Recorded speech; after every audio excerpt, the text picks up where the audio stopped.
Hello दोस्तों, स्वागत है आपका हमारे यूट्यूब चैनल उत्तराखंड ज्ञान विद जीवन में। रात 8 बजे जो हमारी प्रैक्टिस सेट सीरीज चल रही है उसको आगे बढ़ाते हुए आज हम देखेंगे उत्तराखंड जिला दर्शन, जिसके तहत हम एक जिला पिथौरागढ़ हम देख चुके हैं।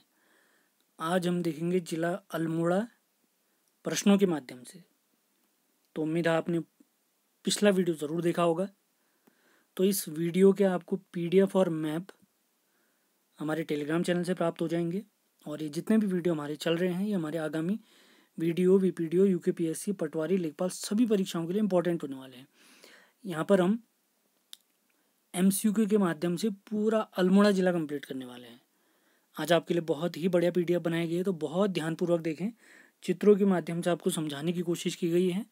तो पुराने वीडियो ज़रूर देखिए, पुराने प्रैक्टिस सेट ज़रूर देखिए। परीक्षा वाणी की जो हमारी सीरीज चली उसको ज़रूर देखिए। GS की जो सीरीज चल रही है उसको देखिए। तो स्टार्ट करते हैं आज का प्रैक्टिस सेट, जिला अल्मोड़ा। तो पहला सवाल है, निम्न में से कौन सा अल्मोड़ा का अन्य नाम नहीं है? निम्न में से कौन सा अल्मोड़ा का अन्य नाम नहीं है? तो ऑप्शन है आलमनगर, शत्रुघ्न, राम क्षेत्र या ताम्र नगरी। तो हमें बताना है कौन सा अल्मोड़ा का अन्य नाम नहीं है, यानी अल्मोड़ा किन के नामों से जाना नहीं जाता, ये बताना हमने। तो आंसर पता है तो तुरंत जवाब दें। ऐसे वीडियो आपके लिए हम लाते रहेंगे। शुरुआत में हम 6 जिले कंप्लीट करेंगे अपने कुमाऊं के, उसके बाद गढ़वाल के ज़िलों में जाएंगे। तो जिलों के माध्यम से भी मान के चलिए आपका बहुत सारा उत्तराखंड कंप्लीट होने वाला है। तो कुछ वीडियो के बाद हम फिर से GS की सीरीज में चलेंगे। निम्न में से कौन सा अल्मोड़ा का अन्य नाम नहीं है? तो इसका राइट आंसर है शत्रुघ्न। शत्रुघ्न किसका अन्य नाम है? ये उत्तरकाशी का अन्य नाम है, ये ध्यान दें सभी लोग। तो अल्मोड़ा अन्य नाम आलमनगर है, ठीक है, और राम क्षेत्र भी है और ताम्र नगरी भी है। अल्मोड़ा को उत्तराखंड की सांस्कृतिक राजधानी भी कहते हैं, सभी लोग ध्यान दें, सांस्कृतिक राजधानी। बाल मिठाई का घर भी कहते हैं इसको, बाल मिठाई का घर भी कहते हैं अल्मोड़ा को। तो शत्रुघ्न किसका उपनाम है? उत्तरकाशी का उपनाम है। उत्तरकाशी के अन्य उपनाम अगर आपको बताएं तो बाड़ाहाट, बाड़ाहाट के बाद आता है सौम्य काशी, सौम्य काशी, सौम्य काशी। अगले सवाल पे चलते हैं। अल्मोड़ा की सीमा गढ़वाल के कितने जिलों से लगती है? अल्मोड़ा की सीमा गढ़वाल के कितने जिलों से लगती है? तो काफी महत्वपूर्ण सवाल है। हमारे ऑप्शन हैं 1, 2, 3 या 4। अल्मोड़ा की सीमा गढ़वाल के कितने जिलों से लगती है?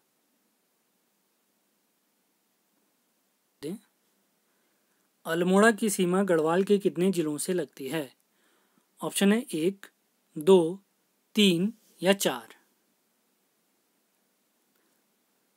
तो इसका राइट आंसर है 2। अल्मोड़ा की सीमा अगर हम देखें तो टोटल 6 जिलों से लगती है, जिनमें 2 जिले हैं गढ़वाल के, 4 जिले हैं कुमाऊं के। तो ये जिले कौन कौन से हैं ये हम देखते हैं। ये हमारा मैप है जिसमें अल्मोड़ा भी आपको दिख रहा होगा। तो ये अल्मोड़ा वाला क्षेत्र है। तो गढ़वाल के कौन कौन से जिले इसको टच करते हैं देखिए, ये पौड़ी वाला क्षेत्र है और ये चमोली वाला क्षेत्र, ये चमोली वाला यहाँ पर, और ये वाला एरिया कंप्लीट यहाँ पे टच करता है। और इसके अलावा कौन कौन से जिले इसको टच करते हैं अगर देखें तो ये देखिए, ये बागेश्वर है, ये पिथौरागढ़ टच करता है इसको, ये चंपावत और ये नैनीताल। तो एक चीज़ आपको दिख रही होगी, तो टोटल कितने जिलों से इसकी सीमा लगती है अगर देखें, 1, 2, 3, 4, 5 और 6। तो अल्मोड़ा ये पूरा रीजन होता है। तो आप लोगों को ये दिख रहा होगा, ये स्थलबद्ध है, यानी चारों ओर से किसी न किसी जिले से घिरा हुआ है, अपने ही जिलों से घिरा हुआ है। तो उत्तराखंड में टोटल अगर देखें हम 4 जिले ऐसे हैं जो स्थलबद्ध हैं, तो जिनका कोड है BRAT। इसका कोड है ब्रैट। स्थलबद्ध माने लैंडलॉक्ड, यानी चारों ओर से किसी न किसी क्षेत्र से घिरे हुए हैं। यानी ये न तो अंतर्राज्यीय सीमा बनाते हैं न अंतर्राष्ट्रीय सीमा बनाते हैं। यानी 4 जिले हमारे उत्तराखंड के ऐसे हैं जो न किसी राज्य को टच करते हैं न किसी बाहरी देश को टच करते हैं। तो बी से है बागेश्वर, ये आप देख सकते हैं बागेश्वर। आर से है रुद्रप्रयाग, ये देखिए रुद्रप्रयाग। ए से है अल्मोड़ा, जिसके बारे में आज संपूर्ण जानकारी हम देख रहे हैं। और टी से है टिहरी, आप सभी लोग देख सकते हैं। ये देखिए टिहरी वाला रीजन है, ये अंदर ही अंदर स्थित है। ये रुद्रप्रयाग वाला रीजन है, और ये हमारा अल्मोड़ा वाला रीजन है, और ये हमारा बागेश्वर वाला रीजन है। तो 4 जिले ऐसे हैं हमारे यहाँ जो स्थलबद्ध हैं, ये ध्यान दें सभी लोग। और अल्मोड़ा जिला अगर पूछें, इसका स्थापना वर्ष अगर हमसे पूछें, तो ध्यान दें सभी लोग 1891 इसका स्थापना वर्ष है। और अगर यहीं पर सवाल हमसे पूछ दे वह कौन सा जिला है जिसकी सीमा सर्वाधिक जिलों से लगती है, तो वो है हमारा पौड़ी। तो पौड़ी की सीमा लगती है टोटल 7 जिलों से। तो 5 तो हैं गढ़वाल के, 2 हैं कुमाऊं के। कुमाऊं के आपको दिख रहे होंगे, ये पौड़ी वाला क्षेत्र है। ये तो पहला नैनीताल, दूसरा अल्मोड़ा, चमोली, रुद्रप्रयाग, टिहरी, देहरादून और हरिद्वार। टोटल 7 जिलों से इसकी सीमा लगती है। तो ध्यान दें सभी लोग। अगले सवाल पे चलते हैं। तीसरा सवाल आज के प्रैक्टिस सेशन का। लाखू गुफा किस नदी के तट पर बसा है?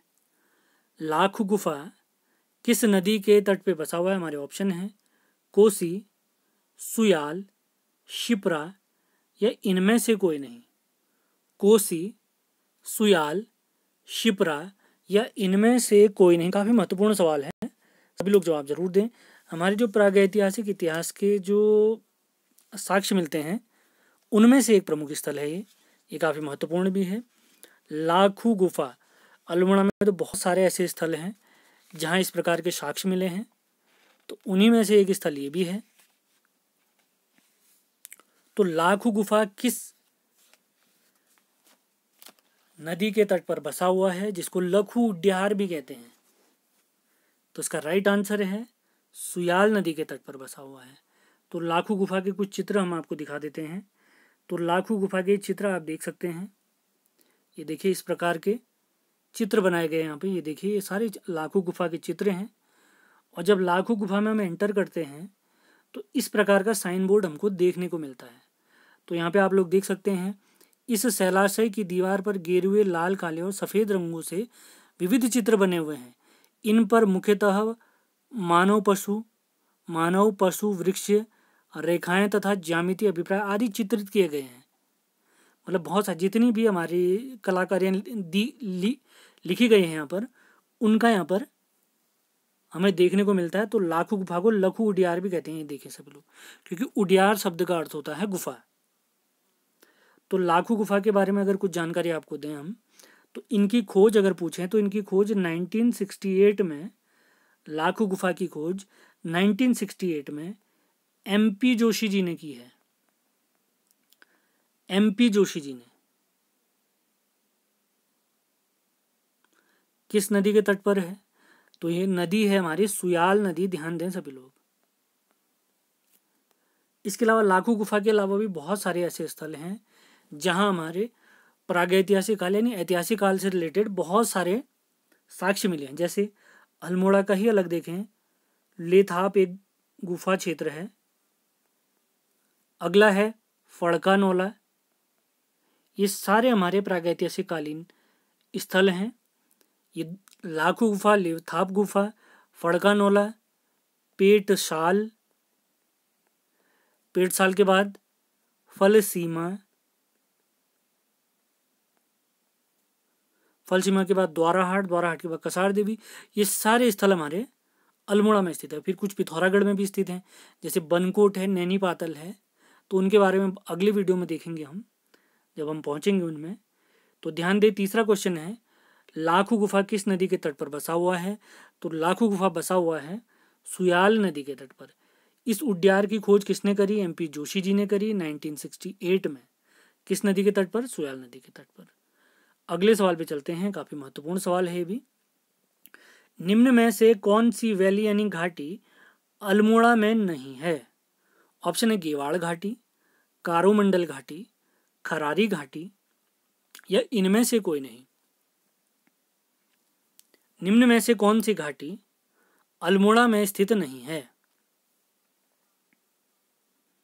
निम्न में से कौन सी घाटी अल्मोड़ा में स्थित नहीं है?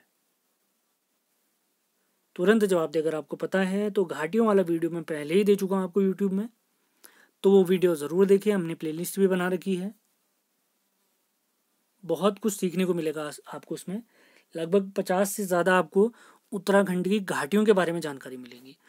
तो कौन सी घाटी अल्मोड़ा में स्थित नहीं है? ये है खरारी घाटी। तो एक खरारी घाटी कहाँ स्थित है? तो खरारी घाटी स्थित है पौड़ी गढ़वाल में। और ये घाटी क्यों फेमस है? ये घाटी फेमस है जिप्सम के लिए। जिप्सम के लिए ध्यान दे सभी लोग, काफ़ी महत्वपूर्ण तथ्य है। अगर यहीं पे पूछे तो अल्मोड़ा की घाटियाँ कौन कौन सी है, तो गेवाड़ घाटी अल्मोड़ा की है, बिल्कुल सही जवाब। ये अल्मोड़ा की घाटी है। कारोमंडल घाटी भी अल्मोड़ा की है। इसके अलावा अगर घाटियाँ देखें हम, सोमेश्वर घाटी, ये अल्मोड़ा की घाटी है। घाटी माने वैली। सोमेश्वर के बाद है सिमल खेत, ये भी हमारे अल्मोड़ा में स्थित है। सिमल खेत के बाद आती है मनान घाटी। सारे पॉइंट जरूर बनाएं। तो मनान घाटी भी हमारे अल्मोड़ा में ही स्थित है।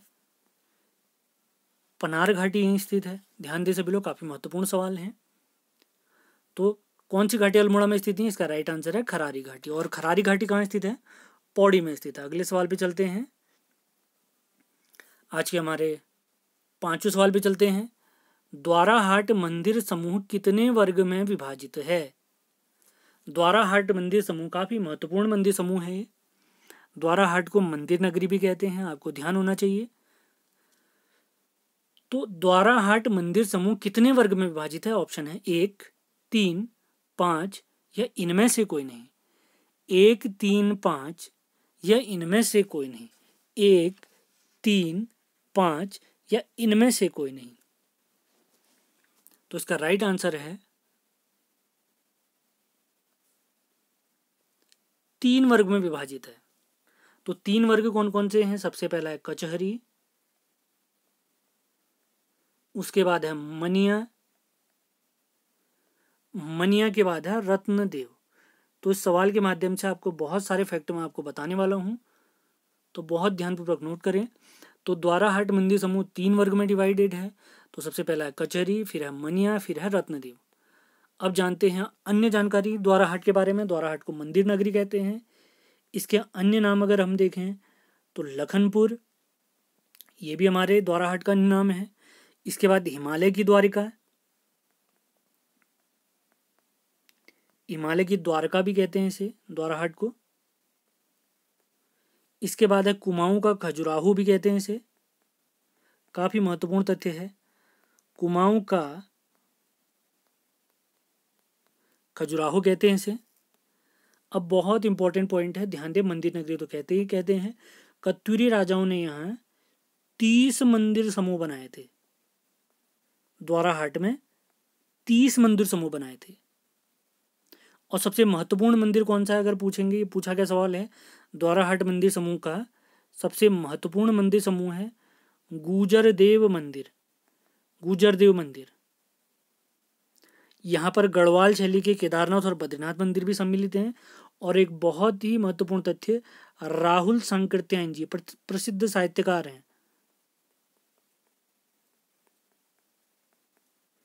राहुल सांकृत्यायन जी ने द्वाराहाट का टाइम 11वीं से 12वीं सदी के बीच का बताया है, यानी सन 1100 से 1200 के बीच में बना है, उन्होंने ये बताया। अब कुछ तस्वीरें मैं आपके लिए लाया हूँ। ये जो हमारे द्वाराहाट मंदिर समूह में गुजरदेव मंदिर है, तो ये वाला मंदिर हमारा गुजरदेव मंदिर है।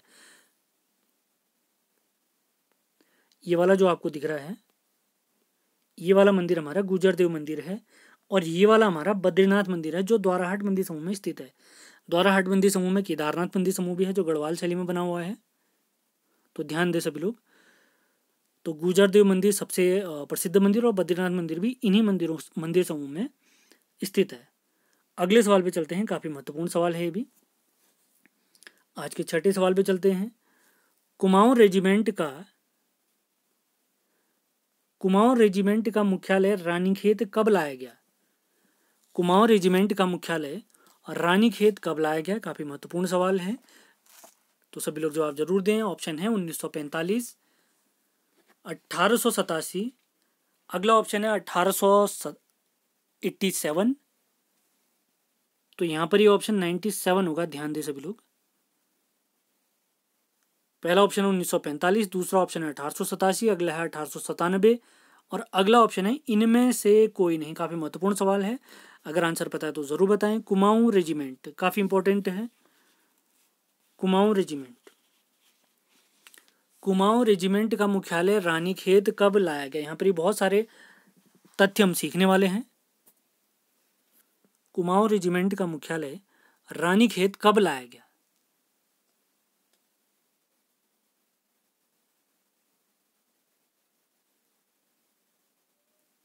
तो इसका राइट आंसर है इनमें से कोई नहीं, क्योंकि इसका राइट आंसर है 1948। कुमाऊं रेजिमेंट का स्थापना हुई थी 1945 में। कहाँ हुई थी?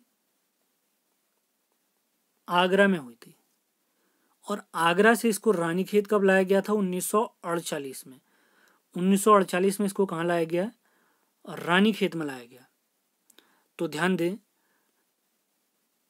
एक बहुत प्रसिद्ध पुरस्कार है परमवीर चक्र, जो हमारे सैनिकों को दिया जाता है। तो प्रथम परमवीर चक्र विजेता है हमारे सोमनाथ शर्मा जी। भारत में किसी भी व्यक्ति को सबसे पहले जो परमवीर चक्र दिया गया उनका नाम है सोमनाथ शर्मा जी। वो हमारे कुमाऊं रेजिमेंट से ही थे। तो कुमाऊं रेजिमेंट से अगर दूसरे, तो सोमनाथ शर्मा जी को तो 1947 में दिया गया परमवीर चक्र पुरस्कार, और दूसरे व्यक्ति जिन्हें कुमाऊं रेजिमेंट से परमवीर चक्र पुरस्कार दिया गया है उनका नाम है शैतान सिंह। 1962 का जब भारत और चीन का युद्ध हो रहा था तब इन्हें दिया गया था परमवीर चक्र। और कुछ और महत्वपूर्ण तथ्य आपको बता देते हैं कुमाऊं रेजिमेंट के बारे में।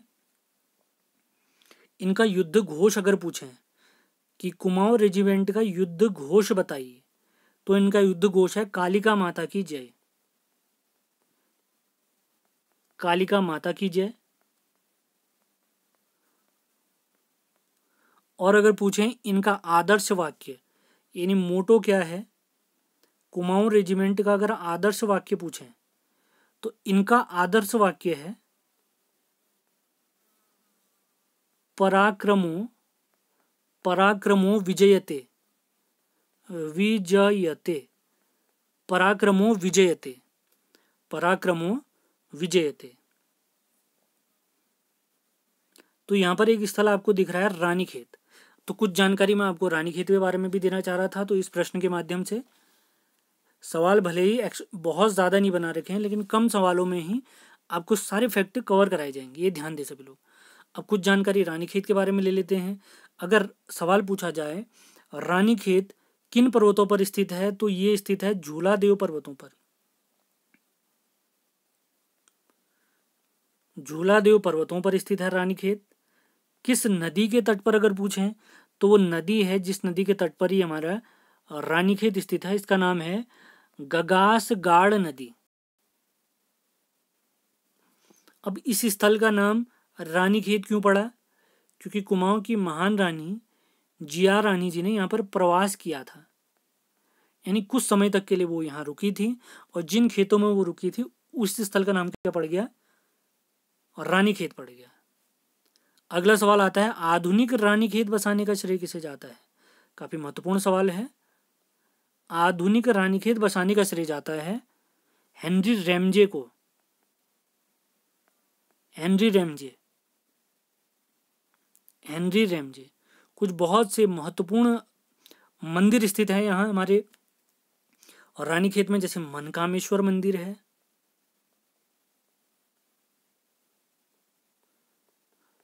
मनकामेश्वर के बाद झूला देवी मंदिर है। झूला देवी के बाद हेड़ा खान मंदिर है। यहीं हेड़ा खान मंदिर, नाग देवताल भी यहीं स्थित है, और एक भालू डैम भी यहीं स्थित है। भालू डैम भी रानीखेत में ही स्थित है। काफी महत्वपूर्ण सवाल है, भालू डैम कहाँ स्थित है अगर पूछेंगे तो ये रानीखेत में ही स्थित है।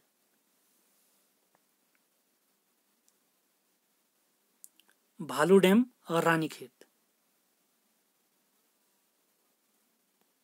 तो यहाँ पर कुछ तस्वीरें मैंने लगाई हैं, तो ध्यान जरूर दें।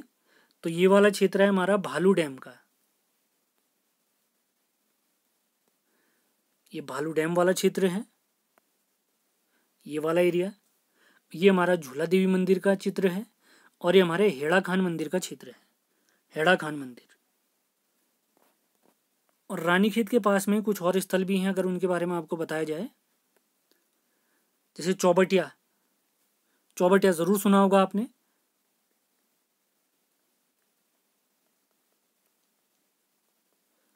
चौबटिया फलोद्यान का देश भी कहते हैं, फलोद्यान का देश कहते हैं, और फल संरक्षण एवं शोध केंद्र चौबटिया में स्थित है। फल संरक्षण एवं शोध केंद्र चौबटिया में ही स्थित है। और अगर पूछे चौबटिया कितने एकड़ में फैला हुआ है, तो ये फैला हुआ है 265 एकड़ में।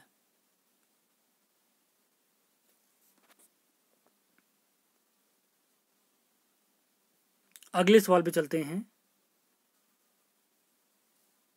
महत्वपूर्ण सवाल है ये भी, 7वां सवाल है आज का। उत्तराखंड का 5वां धाम किस मंदिर को कहते हैं?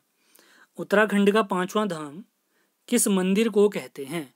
ऑप्शन है नंदा देवी, द्वाराहाट, जागेश्वर और चितई मंदिर। काफी महत्वपूर्ण तथ्य हैं। इन सभी मंदिरों के तथ्य आपको बताए जाएंगे, लेकिन आपको सही आंसर बताना है। किस मंदिर को उत्तराखंड का 5वां धाम कहते हैं? यहाँ पर मंदिर की बात हो रही है। अभी एक सैन्य धाम भी बन रहा है हमारे देहरादून में, उसको भी उत्तराखंड का 5वां धाम कहा जा रहा है। 4 धाम हमारे हो गए गंगोत्री, यमुनोत्री, केदारनाथ, बद्रीनाथ। तो हमें बताना है उत्तराखंड का 5वां धाम किस मंदिर को कहते हैं। तो इसका राइट आंसर है जागेश्वर मंदिर।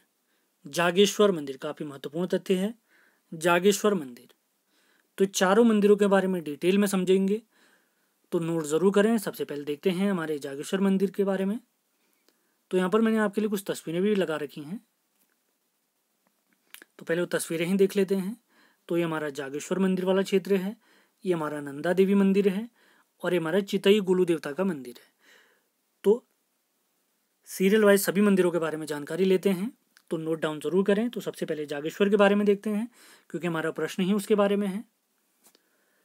अगर पूछें किस नदी के तट पर स्थित है जागेश्वर, तो जागेश्वर स्थित है जटागंगा नदी के तट पर। जटागंगा नदी के तट पर जागेश्वर में 124 मंदिर समूह हैं। कितने मंदिर समूह हैं? 124। इसका निर्माण किसने कराया है? अगर ये सवाल पूछा जाए जागेश्वर मंदिर का निर्माण किसने कराया है, तो इसका निर्माण कराया है शालिवाहन देव ने। शालिवाहन देव ने करवाया है। और जो हमारे आर्कियोलॉजिस्ट हैं उनके अनुसार यहाँ 130 मंदिर समूह न होके 150 मंदिर समूह थे। अगला सवाल इसमें से पूछा गया है इसका प्राचीनतम मंदिर बताइए। तो इतने मंदिर समूह हैं, ठीक है। तो जागेश्वर मंदिर समूह का प्राचीनतम अगर मंदिर पूछें तो वो है हमारा मृत्युंजय मंदिर। मृत्युंजय मंदिर, मैं रिपीट करता हूं, जागेश्वर मंदिर समूह जटागंगा नदी के तट पर स्थित है। यहाँ कितने मंदिर समूह हैं? 124 मंदिरों का समूह है। इसका निर्माण किसने कराया है? शालिवाहन देव ने करवाया है। पुरातत्वविदों के अनुसार यहाँ पर 150 मंदिर समूह हैं। इस मंदिर का प्राचीनतम मंदिर है मृत्युंजय मंदिर, और पुराणों में इस मंदिर का नाम है, हमारे जागेश्वर मंदिर का पुराणों में नाम है हाटकेश्वर, या नागेश्वर भी कहा गया हमारे जागेश्वर मंदिर को। जागेश्वर मंदिर को उम्मीद है सारे पॉइंट आपने नोट जरूर करे होंगे। अब देखते हैं हमारा नंदा देवी मंदिर। नंदा देवी मंदिर के बारे में अगर पॉइंट देखें तो ये जो कुमाऊं के चंद राजा हैं उनकी ईष्ट देवी हैं ये। नंदा देवी की जो प्रतिमा है सबसे पहले गढ़वाल में थी, तो गढ़वाल से इसको मल्ला महल अल्मोड़ा में लाया गया। किसके द्वारा? बाज बहादुर चंद के द्वारा। बाज बहादुर चंद के द्वारा। और मल्ला महल अल्मोड़ा से पर्वतेश्वर मंदिर में लाया गया। पर्वतेश्वर मंदिर जहां इसकी वर्तमान में स्थिति है, पर्वतेश्वर मंदिर में इसको लेके आए। पर्वतेश्वर मंदिर में मल्ला महल से इसको लाया गया कुमाऊं कमिश्नर ट्रेल के द्वारा। तो फिर से रिपीट करते हैं नंदा देवी के बारे में। चंद राजाओं की इष्ट देवी हैं। सर्वप्रथम ये गढ़वाल में स्थापित थी। इसके बाद अल्मोड़ा के मल्ला महल में इसको लाने का श्रेय जाता है बाज बहादुर चंद को। उसके बाद मल्ला महल से इसकी वर्तमान स्थिति यानी पर्वतेश्वर मंदिर में इसको लाया Kumaon commissioner trail. Kumaon commissioner trail. अगले सवाल पे चलते हैं। ये तो सारे हमारे पॉइंट इसके कवर हो गए हैं। अब देखते हैं हमारे चितई गोलू मंदिर के बारे में। चितई गोलू जो मंदिर है इनको न्याय का देवता,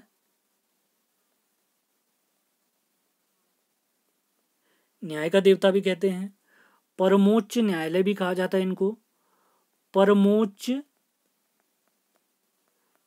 न्यायालय कहा जाता है इन्हें। और गढ़वाल में इनको गोरिल देवता भी कहा जाता है। ध्यान दें सभी लोग, गोरिल देवता भी कहा जाता है।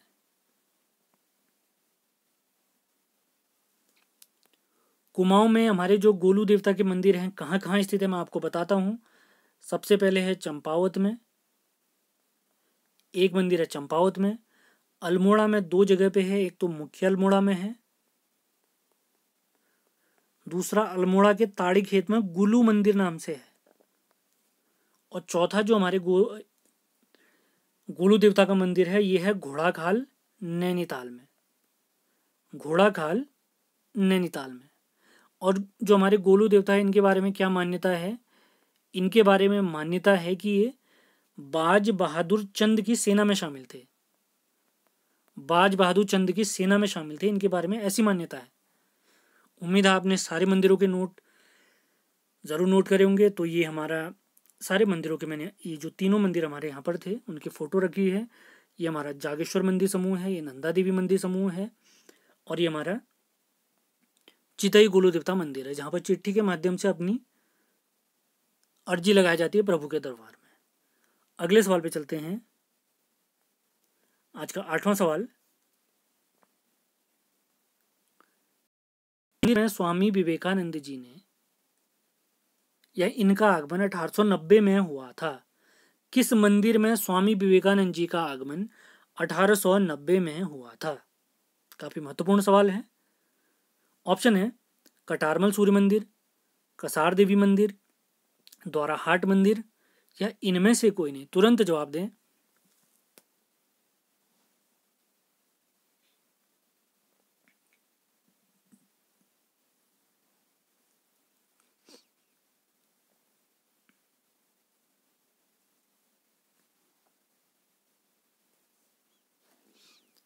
किस मंदिर में स्वामी विवेकानंद जी का आगमन सन 1890 में हुआ?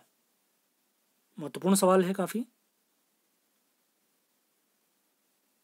तो इसका राइट आंसर है कसार देवी मंदिर। तो द्वाराहाट मंदिर के बारे में हम देख चुके हैं। अब दो मंदिर और देखने हैं हमने, कसार देवी मंदिर और कटारमल सूर्य मंदिर। तो पहले कसार देवी के बारे में देखते हैं। तो सबसे पहला सवाल इसमें बनता है कसार देवी मंदिर किन पहाड़ियों पर बसा हुआ है? तो एक कश्यप पहाड़ियों पर बसा हुआ है। ध्यान दें सभी लोग, काफी महत्वपूर्ण है। यहां पर माता के छठे रूप की पूजा होती है, यानी कात्यायनी रूप की पूजा होती है। माता के 9 रूप में से छठे रूप की पूजा कसार देवी मंदिर में होती है। स्वामी विवेकानंद जी 1890 में यहाँ पर आए थे। और कसार देवी की जो गुफाएं हैं, प्राचीन कालीन जो गुफाएं हैं, यहाँ पर 14 नृत्यकों को डांस करते हुए दिखाया गया है। 14 नृत्यकों का चित्रण है। और एक काफी महत्वपूर्ण तथ्य है, कसार देवी में ही चुंबकीय शक्तियों का प्रभाव देखने को मिलता है? सवाल आता है उत्तराखंड के किस मंदिर में चुंबकीय शक्तियों का प्रभाव देखने को मिलता है? तो कसारे देवी मंदिर में चुंबकीय शक्तियों का प्रभाव देखने को मिलता है। अब देखते हैं हमारा अगला मंदिर जो हमारे ऑप्शन में दिया गया है, कटारमल सूर्य मंदिर। तो इसके बारे में देखते हैं। अगर इसका निर्माण पूछें तो कटारमल सूर्य मंदिर का निर्माण करा है कत्यूरी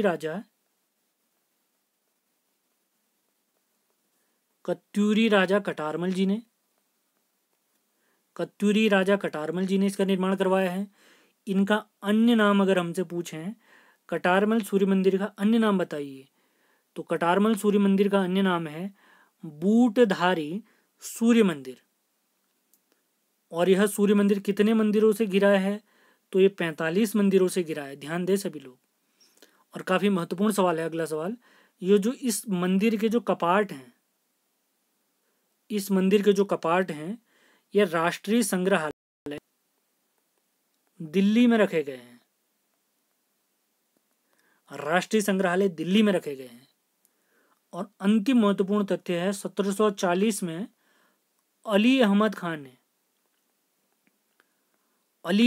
ने इस मंदिर को नष्ट कर दिया था। अली अहमद खान ने कटारमल सूर्य मंदिर को 1740 में ध्वस्त कर दिया था। अब चलते हैं, ये हमारे कुछ तस्वीरें हैं, आप देख सकते हैं। ये पहली तस्वीर है हमारी कटारमल सूर्य मंदिर की और दूसरी तस्वीर हमारे कसार देवी मंदिर की। तो पीडीएफ आपको हमारे टेलीग्राम चैनल से मिल जाएगी और वीडियो तो आपको यूट्यूब में मिलते ही रहते हैं। तो नोटिफिकेशन बेल को ऑन ज़रूर करे रखें, तो आपको तुरंत नोटिफिकेशन आ जाएगा जैसे ही हमारी क्लास आएगी। सेशन पसंद आ रहा है तो उसको लाइक ज़रूर करें। अगले सवाल पे चलते हैं।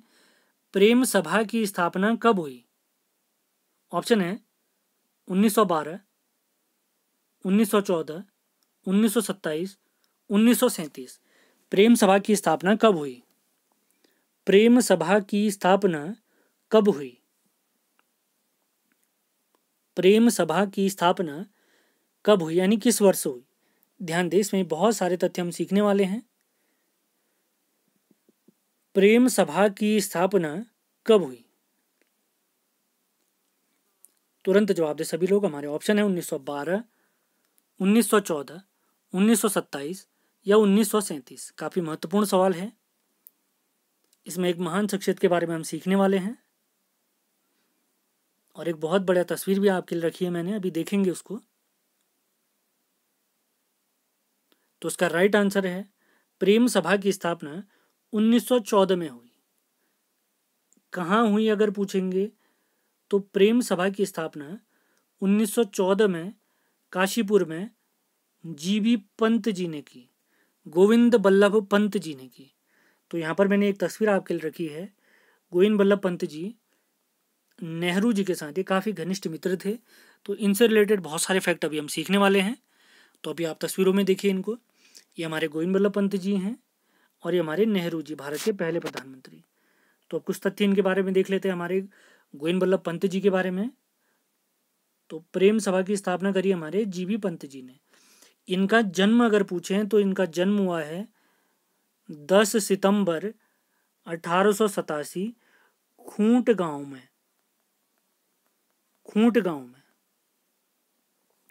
इनका अन्य नाम है, यानी इनकी उपाधि है हिमालय पुत्र। और इनको हिमालय पुत्र की उपाधि किसने दी? तो इनको उपाधि दी हमारे नेहरू जी ने। 1916 में कुमाऊं परिषद बना था, तो उसके निर्माण में भी इन्होंने महत्वपूर्ण योगदान दिया। 1923 में एक पार्टी बनी थी हमारे देश में, स्वराज पार्टी। तो स्वराज पार्टी चितरंजन दास और हमारे मोतीलाल नेहरू जी ने बनाई थी। तो 1923 में स्वराज पार्टी के टिकट पर ये नैनीताल से विधान परिषद के लिए चुने गए थे। 1928 में इन्होंने लखनऊ में साइमन कमीशन के विरोध में लाठियां खाई थी। हमारे नेहरू जी को बचाया था इन्होंने। तो तभी हमारे नेहरू जी ने 1928 में साइमन कमीशन का जब विरोध कर रहे थे, हमारे नेहरू जी और हमारे गोविंद बल्लभ पंत जी साथ में ही कर रहे थे, तो नेहरू जी के बचाव में इन्होंने अंग्रेजों की लाठियां खाई थी। तो हमारे नेहरू जी ने हमारे गोविंद बल्लभ पंत जी को हिमालय पुत्र की उपाधि दी। हिमालय पुत्र की ध्यान देंगे सभी लोग। 1946 में यूपी के मुख्यमंत्री बने थे। 1946 से 1954 तक ये यूपी के सीएम रहे थे और उत्तर प्रदेश के पहले मुख्यमंत्री भी यही हैं। भारत छोड़ो आंदोलन के दौरान आपको ध्यान होगा 1942 में, जिसको अगस्त क्रांति भी कहते हैं, 9 अगस्त 1942 को भारत छोड़ो आंदोलन के दौरान इन्हें अहमदनगर जेल में रखा गया था, गोविंद बल्लभ पंत जी को। 1945 तक यहीं रहे थे। 1946 में ये मुख्यमंत्री बने और 54 तक इसी पद पर रहे। अब इसके बाद क्या हुआ, तो 1955 में ये भारत के गृह मंत्री बने और मरणोपरांत तक, यानी इनके निधन होने तक 1961 तक ये इसी पद पर थे।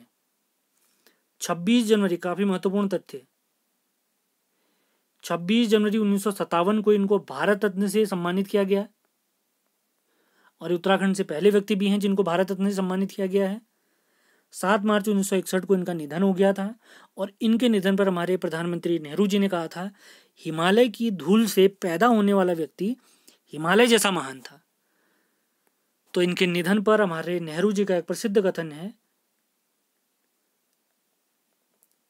हिमालय की धूल से पैदा होने वाला, जरूर लिखें, सारे पॉइंट काफी महत्वपूर्ण तथ्य हैं। हिमालय की धूल से पैदा होने वाला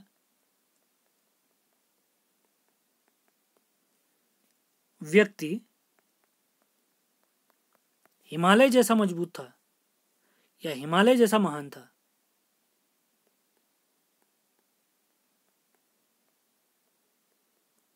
और इन्हें हिमालय पुत्र की उपाधि किसने दी थी, हमारे नेहरू जी ने ही दी थी। तो इनकी तस्वीर आप देख सकते हैं, गोविंद बल्लभ पंत जी और हमारे नेहरू जी। अगले सवाल पे चलते हैं, काफी महत्वपूर्ण सवाल है ये भी। बद्रीदत्त पांडे जी का जन्म वर्ष बताइए। 1880,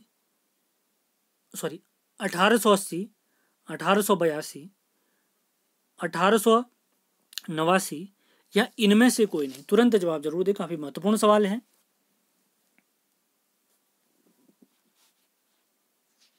बद्रीदत्त पांडे जी या बीडी पांडे जी का जन्म वर्ष बताइए। बद्रीदत्त पांडे जी का जन्म वर्ष बताइए। जितने भी एक्स्ट्रा पॉइंट मैं बता रहा हूं जरूर नोट डाउन करें, काफी महत्वपूर्ण तथ्य हैं।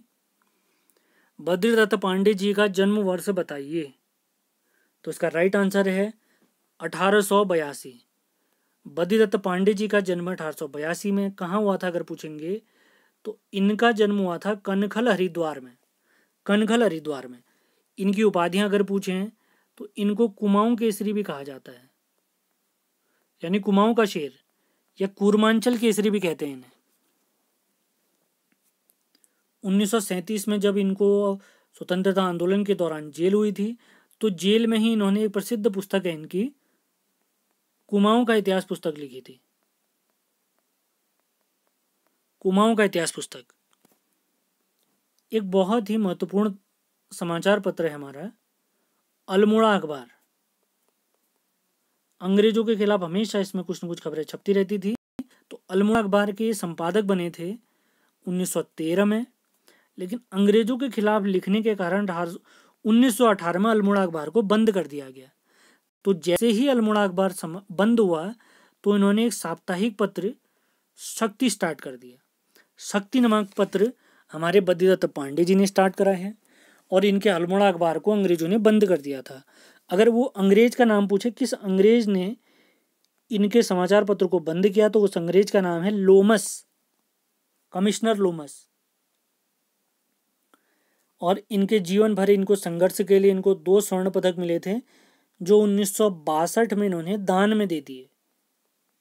ध्यान दे सभी लोग, 1962 में जब भारत चीन युद्ध हुआ था तो उस समय पे इन्होंने भारत सरकार को ये दान में दे दिए थे ताकि सैनिकों की कुछ आर्थिक मदद की जा सके। ये काफ़ी महत्वपूर्ण तथ्य है। और 13 जनवरी 1965 को ही इनका स्वर्गवास भी हो गया था हमारे बद्रीदत्त पांडे जी का। तो इनकी एक तस्वीर मैंने आपके लिए रखी है। तो ये हमारे कुमाऊं केसरी या कूर्मांचल केसरी, इन्हें कुमाऊं का नर केसरी भी कहते हैं, तो ये हमारे बद्रीदत्त पांडे जी। ऐसे योद्धाओं को सत सत नमन है। अगले सवाल पे चलते हैं। अल्मोड़ा कांग्रेस की रीढ़ किन्हें कहा जाता है? अल्मोड़ा कांग्रेस की रीढ़ किन्हें कहा जाता है? हमारे ऑप्शन है गोविंद बल्लभ पंत यानी जीबी पंत, अगला ऑप्शन है कृष्ण चंद्र पंत, और अगला ऑप्शन है हरगोविंद पंत। काफी महत्वपूर्ण सवाल है।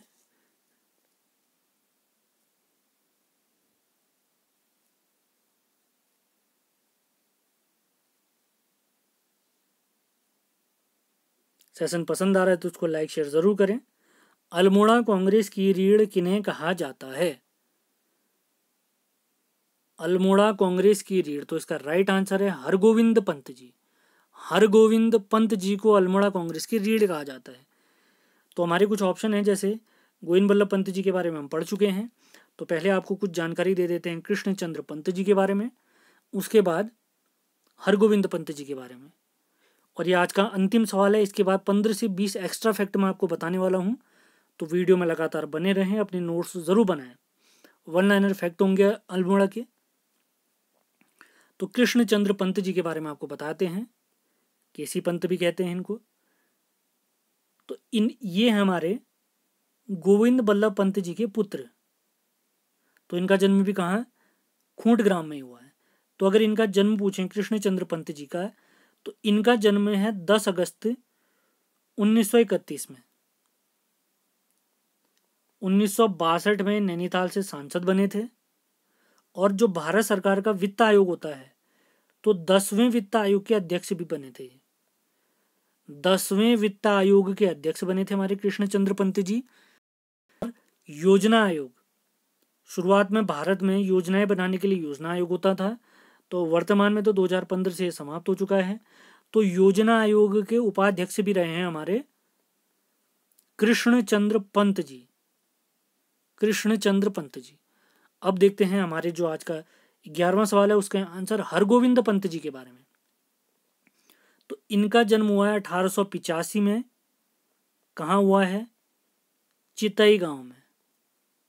चितई गोलू देवता मंदिर है जहाँ पे। 1928 में इन्होंने कुलीन ब्राह्मणों द्वारा हल न चलाने की प्रथा तोड़ी थी, यानी इन्होंने हल चलाया था। 1957 में ये लोकसभा के अध्यक्ष सदस्य भी बने थे, और 57 में ही इनका निधन भी हो गया था, हरगोविंद पंत जी का। लेकिन इनका महत्वपूर्ण तथ्य जरूर याद रखें, अल्मोड़ा कांग्रेस की रीढ़ कहते हैं इन्हें, और कुलीन ब्राह्मणों द्वारा हल न चलाने की प्रथा भी हरगोविंद पंत जी ने तोड़ी थी। तो इनकी तस्वीर देख लेते हैं। ये हमारे हरगोविंद पंत जी, हरगोविंद पंत जी हैं ये। तो इसी के साथ प्रैक्टिस सेट तो समाप्त होता है। तो मैंने आपको बताया था कि कुछ महत्वपूर्ण फैक्ट मैं आपको बताऊंगा, तो उनको नोट डाउन जरूर करें आप सभी लोग। पॉइंट आपको बताएं, 1870 में अल्मोड़ा में डिबेटिंग क्लब की स्थापना हुई थी। डिबेटिंग क्लब की स्थापना, और इसी डिबेटिंग क्लब में 1871 में, अभी एक अखबार देखा था हमने, अल्मोड़ा अखबार शुरू किया गया यहीं से। और इसके पहले संपादक कौन थे अल्मोड़ा अखबार के? ध्यान दे सभी लोग। तो इसके पहले संपादक थे बुद्धि बल्लभ पंत जी, और आगे चल के हमारे बीडी पांडे जी भी इसके बने थे। अगला महत्वपूर्ण तथ्य, अल्मोड़ा में 1903 में हैप्पी क्लब की स्थापना हुई थी। हैप्पी क्लब की स्थापना हुई थी 1912 में। ध्यान दें सभी लोग, 1912 में अल्मोड़ा कांग्रेस बनी थी। 1912 में अल्मोड़ा कांग्रेस बनी थी। 1914 में होम रूल लीग बना था हमारे उत्तराखंड में।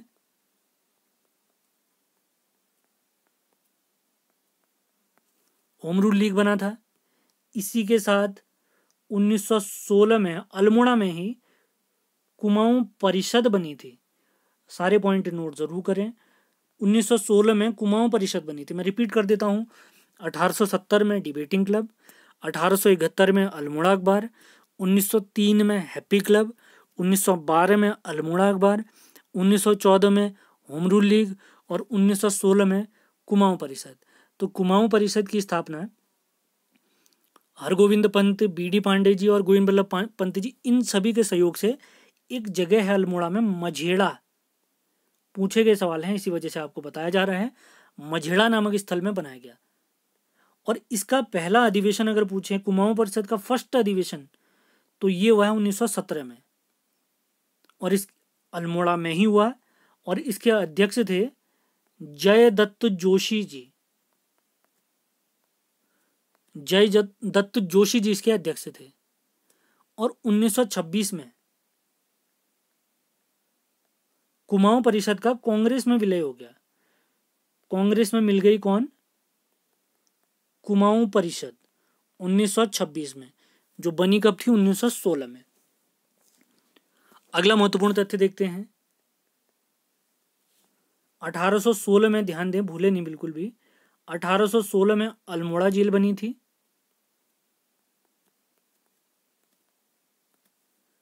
1837 में अल्मोड़ा थाने के निर्माण हुआ था। 1927 में, सारे पॉइंट जरूर लिखें, अल्मोड़ा में एक महिला अस्पताल बना था। महिला अस्पताल बना था। 1930 में ही विक्टर मोहन जोशी जी ने 1930 में विक्टर मोहन जोशी जी ने, ये भी एक स्वतंत्रता सेनानी थे, इन्होंने एक पत्र शुरू किया था, स्वाधीन प्रजा। अपने पुराने प्रैक्टिस सेट में आपको इनके बारे में बता चुका हूं। स्वाधीन प्रजा नामक पत्र शुरू किया था हमारे विक्टर मोहन जोशी जी ने 1930 में। 1937 में, काफी महत्वपूर्ण तथ्य है, मोस्ट इंपॉर्टेंट कर दें इसे, 1937 में गांधी आश्रम की स्थापना हुई। गांधी आश्रम की स्थापना हुई और कहाँ हुई? चनौदा एक स्थल है सोमेश्वर के पास में, वहां हुई। और किसने करी गांधी आश्रम की स्थापना? तो ये करी है शांतिलाल त्रिवेदी जी ने करी है। शांतिलाल त्रिवेदी जी ने। काफी महत्वपूर्ण तथ्य हैं। अगला तथ्य आता है, अगले तथ्य पे चलते हैं। 1942 में ताड़ीखेत एक जगह है, मैंने आपको बताया था, तो यहाँ पर प्रेम विद्यालय की स्थापना हुई। देवकीनंदन पांडे जी और भगीरथ पांडे जी ने करी। अगला बहुत ही मोस्ट इंपॉर्टेंट मान के चलिए, 5 सितंबर 1942 को सल्ट कांड हुआ था। यानी कांग्रेस का एक मुख्यालय था सल्ट में, सल्ट कुमाड़ में, वहां पर गोलीबारी हो गई थी। और इस घटना को गांधी जी ने कुमाऊं का बारदोली कहा था। कुमाऊं का बारदोली। तो ध्यान देंगे सभी लोग। और प्रेम विद्यालय की स्थापना किसने करी थी, मैंने आपको बताया। तो ये प्रेम विद्यालय की स्थापना करी थी देवकी नंदन पांडे और भगीरथ पांडे जी ने। और इन्हीं देवकी नंदन पांडे जी को कुमाऊं का गांधी कहते हैं। तो कुमाऊं का गांधी किन्हें कहते हैं? देवकी नंदन पांडे जी। काफी महत्वपूर्ण तथ्य है। एक पुस्तक मैं आपको बताना चाह रहा हूं, एक पुस्तक का नाम है, काफी इंपॉर्टेंट है, आज का अंतिम तथ्य मान के चलिए। पुस्तक का नाम है स्वतंत्रता संग्राम में कुमाऊं का योगदान। पुस्तक का नाम है स्वतंत्रता संग्राम में कुमाऊं का योगदान। तो इसके लेखक हैं इंद्र सिंह नयाल जी। इंद्र सिंह नयाल जी। तो इसी के साथ हमारा प्रैक्टिस सेट यानी अल्मोड़ा जिला कंप्लीट होता है।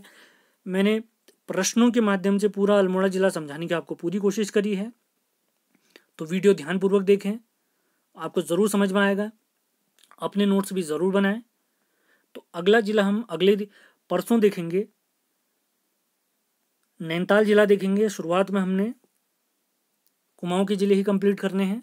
तो पिथौरागढ़ हम कंप्लीट कर चुके हैं। आज जिला दर्शन भाग 2 था हमारा, जिसमें हमने जिला अल्मोड़ा कंप्लीट कराया। भाग 3 में हम नैनीताल कंप्लीट करेंगे।